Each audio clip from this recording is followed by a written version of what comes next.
What's up, family? Have you heard about the Assyrian ethnic cleansing?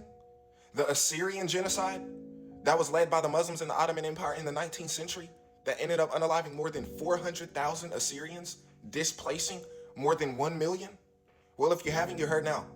But the Muslims committed one of the worst catastrophes to ever happen in human history. After the Ottomans wanted the full Turkification of the Ottoman Empire, they expelled everyone who didn't meet this criteria.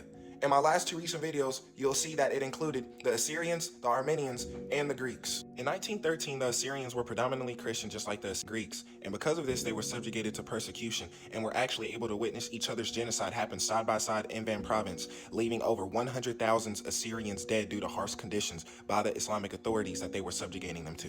And in October 1914, Talat Pasha, the governor of the Ottomans, ordered deportation of the Assyrians closer to the border of Russia, fearing they would be influenced by the foreigners. As I mentioned, after the Ottomans wanted the full Turkification of the empire, the Assyrians were either unalived or deported. How they were deported, their property was given to Muslim settlers, and they had to go to these occupied camps by walk. Most wouldn't make it because of low nutrition, and their bodies would be burned and dumped into rivers. The men and boys that would make it would be forced into labor, and the girls were married to Muslim men. Over 100,000 Assyrians would lose their lives because of this transportation method due to this displacement process. And some Assyrians would flee to Iran to avoid persecution, but the Ottoman soldiers would hunt them down in Iran and take them back and unalive them.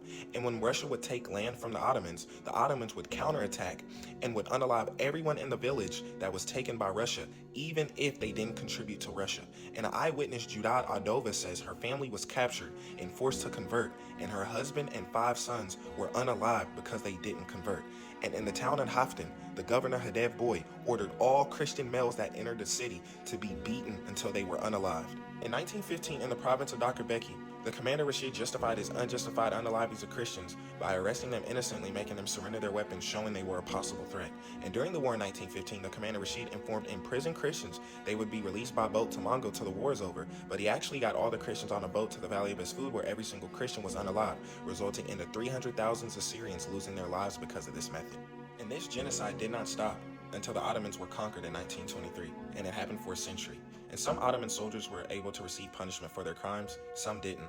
The governor Rashid did, but he escaped prison, where he later took his own life. So based off the evidence that we analyzed, we can come to a conclusion and say, this by definition was an actual genocide.